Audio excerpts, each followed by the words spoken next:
नमस्कार दोस्तों, स्वागत है आपका हमारे एक नए वीडियो में। आज हम इस वीडियो में पढ़ेंगे प्रवचन के बारे में। सबसे पहले प्रवचन के बारे में जानने से पहले हम जान लेते हैं कि इसमें कौन कौन से हम टॉपिक का अध्ययन करेंगे। फर्स्ट, इसमें हम पढ़ेंगे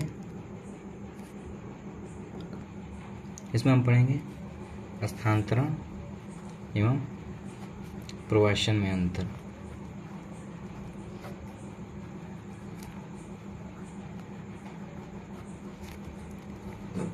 इसमें हम जान लेंगे कि प्रवचन स्थानांतरण से किस प्रकार भिन्न है। सेकंड है प्रवासन के रूप, यानी कि माइग्रेशन के रूप। इसके अंतर्गत आते हैं स्थान के संदर्भ में प्रवचन,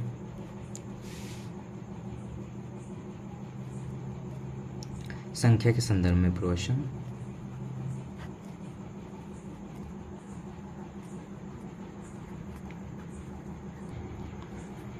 थर्ड हो गया समय के संदर्भ में।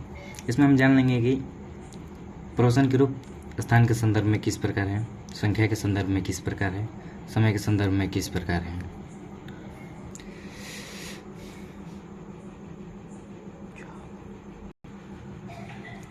स्थान के बारे में जान लेते हैं। स्थान के संदर्भ में यानी व्यक्ति कहाँ से कहाँ जा रहे हैं, इसमें व्यक्तियों का पलायन एक देश से दूसरे देश हो सकता है।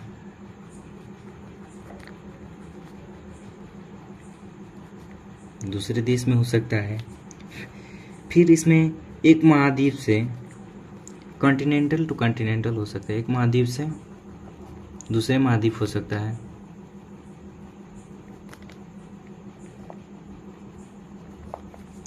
एक राज्य से दूसरे राज्य हो सकता है।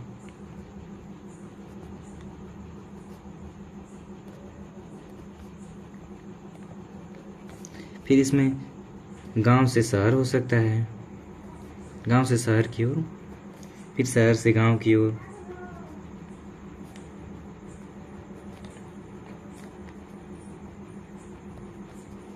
फिर शहर से शहर की ओर हो सकता है, शहर से शहर की ओर हो सकता है। फिर इसमें विलेज टू विलेज यानी गांव से गांव हो सकता है। फिर सेकंड के बारे में हम लोग जान लेते हैं संख्या के संदर्भ में।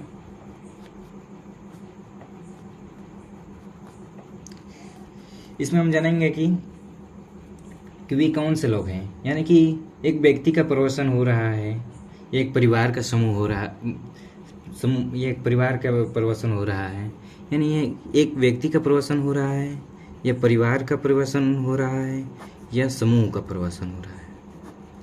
वो भी व्यक्ति है, व्यक्ति में महिला है या पुरुष है। परिवार है तो परिवार में भी देख लेंगे कि संयुक्त परिवार है या कोई सिंगल परिवार, मतलब कि अकेला ही जा रहा है। फिर समूह में हम लोग देखेंगे, समूह में हम देखेंगे कि यह किसी खास जाति का प्रवचन हो रहा है,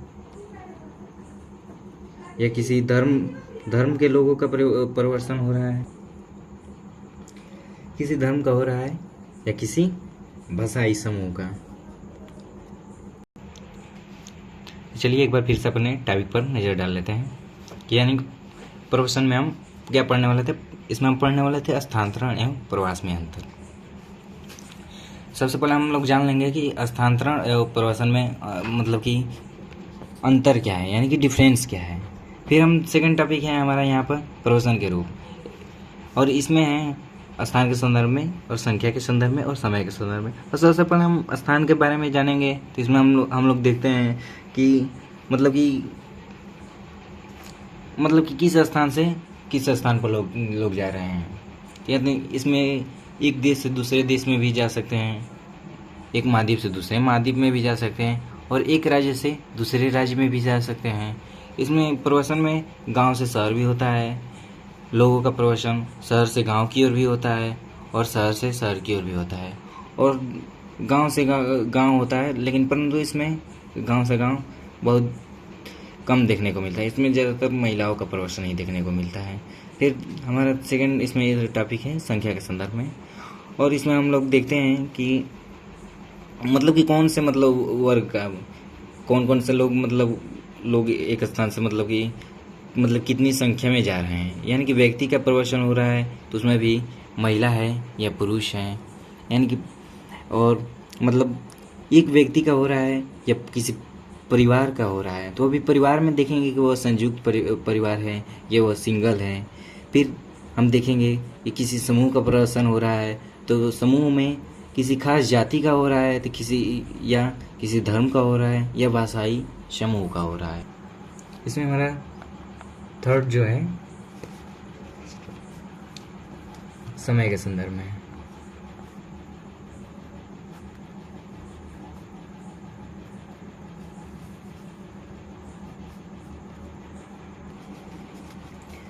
अब समय के संदर्भ में हम मतलब कि जानेंगे कि कितने समय के लिए या कि वो मतलब कि जो व्यक्ति है तो मतलब प्रवसन कर रहा है तो मतलब किसी अल्प अवधि के लिए कर रहा है प्रवसन या किसी लंबे समय के लिए कर रहा है, अल्प अवधि के लिए कर रहा है या लंबे समय के लिए कर रहा है। अब इन सब का अध्ययन करने के बाद हम आ जाते हैं इसके प्रवसन के कारणों पर। प्रवसन के कारण यानी कि मतलब इसमें प्रवसन में जो होते हैं वो आखिर बार क्यों जाते हैं, इन कारणों के पीछे मतलब कि कौन कौन से मतलब फैक्टर हैं जो इन लोगों को मतलब कि आकर्षित करते हैं या प्रभावित करते हैं उनको कहीं बाहर जाने के लिए। तो इन कारणों में हमारा सबसे पहला कारण है प्राकृतिक कारण। प्राकृतिक कारण। सेकंड जो कारण हो जाता है हमारा आर्थिक कारण हो जाता है। थर्ड हमारा जो कारण हो जाता है सामाजिक कारण होता है, और उसके बाद हमारा आ जाता है राजनैतिक कारण।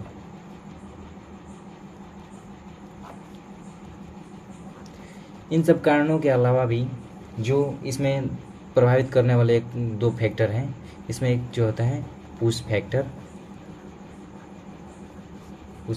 और सेकंड होते हैं पुल फैक्टर।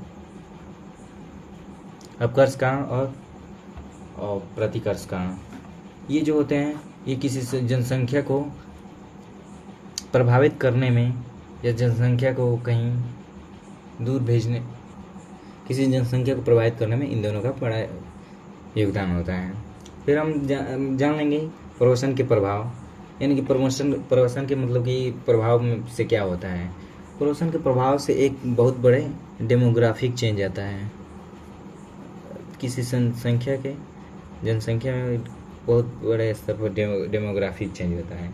अगर हम बात करते हैं यहाँ पर आंसर मतलब लिखने के लिए, तो सबसे पहले हम अपनी भूमिका में लिखेंगे माइग्रेशन किसे कहते हैं, ये मूवमेंट यानी कि स्थानांतरण से ये किस प्रकार भिन्न है, इसका अध्ययन हम क्यों करते हैं और कैसे करें, जितने भी माइग्रेशन होता है उसके पीछे क्या कारण है और उसका क्या प्रभाव पड़ता है। तो शुरू करते हैं अपना पहला टॉपिक, स्थानांतरण एवं प्रवसन में अंतर।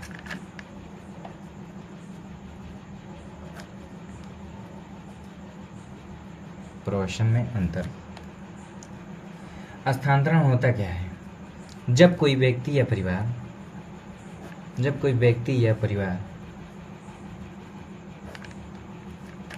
या समूह, यहाँ पर परिवार की बात करेंगे तो किसी समूह के बारे में बात कर लेंगे, एक स्थान से दूसरे स्थान पर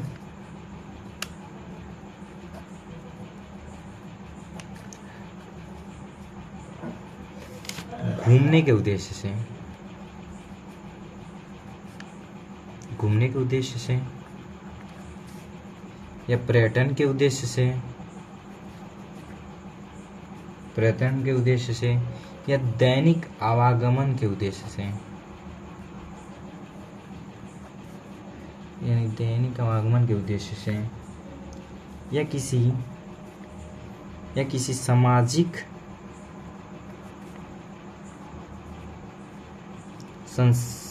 सामाजिक सांस्कृतिक गतिविधि में शामिल होने के लिए। एक स्थान से दूसरे स्थान पर आवागमन करता है, इसे हम स्थानांतरण कहते हैं।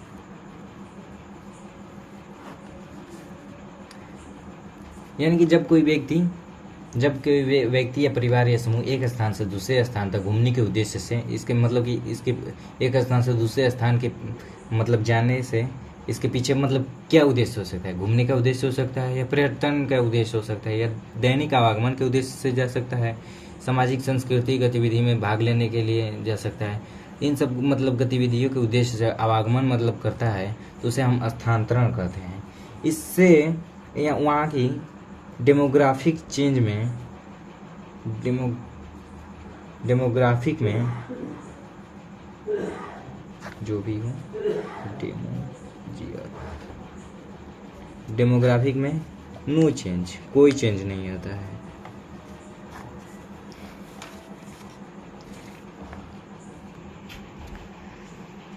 स्थानांतरण में कोई व्यक्ति या परिवार या समूह एक स्थान से दूसरे स्थान तक घूमने के उद्देश्य से, पर्यटन के उद्देश्य से, इन सभी उद्देश्यों से एक स्थान से दूसरे स्थान पर आवागमन करता है, उसे हम स्थानांतरण कहते हैं।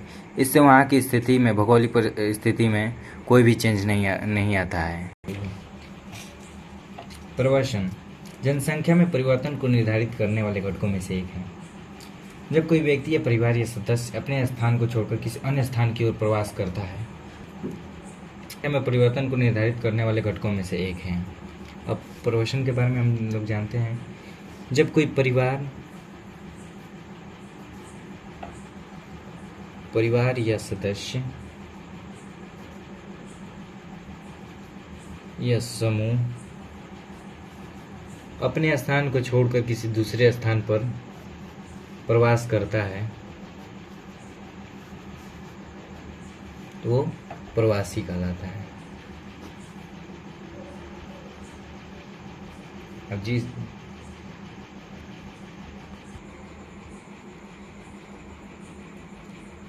माइग्रेशन के कारण जनांक की आर्थिक और सामाजिक विशेषताओं में परिवर्तन हो रहा है। इस प्रकार के अध्ययन करने के लिए प्रवासन के प्रतिरूप को समझना आवश्यक है, क्योंकि पलायन के कारण किसी क्षेत्र में आर्थिक विकास की सीमा बढ़ती है। प्रवासन के प्रतिरूप का अध्ययन स्थान, संख्या और समय के संदर्भ में करते समय कारण पक्ष का विशेष महत्व देना चाहिए। प्रवासन के लिए उत्तरदायी कारणों को विचार करके ही प्रवासन के दर को नियंत्रित किया।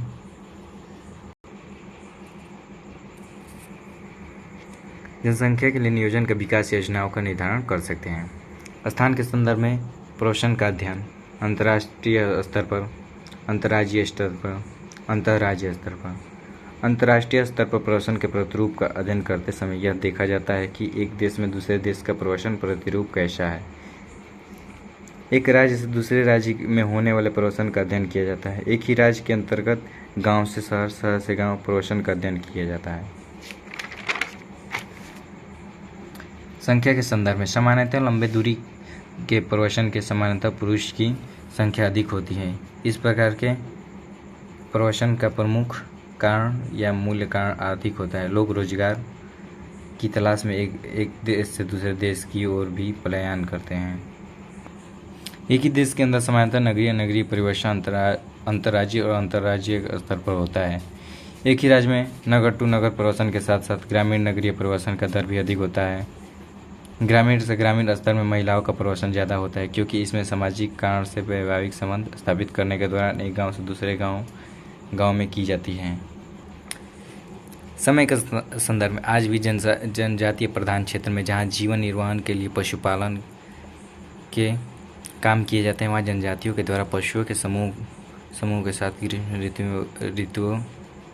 ग्रीष्म ऋतुओं के समय अपेक्षाकृत कम तापमान वाले पर्वतीय क्षेत्र की ओर पलायन किया जाता है। यानी कि इसमें अपने मतलब पशुओं के जो जनजातीय समूह होते हैं, गर्मी आती है तो मतलब वह शीत ऋतु वाले प्रदेशों के मतलब ठंडे प्रदेशों की ओर बढ़ते हैं। अगर ज़्यादा ठंडी आती है तो वो गर्म तापमान वाले क्षेत्र की ओर आ जाते हैं। इस प्रकार के ऋतु प्रवासन सीजनल माइग्रेशन को ह्यूमन्स कहते हैं तथा ऋतु प्रवासियों को ट्रांसह्यूमन कहते हैं। बस तो आज के टॉपिक में बस हम इतना ही पढ़ेंगे। तो मिलते हैं नेक्स्ट वीडियो में। धन्यवाद।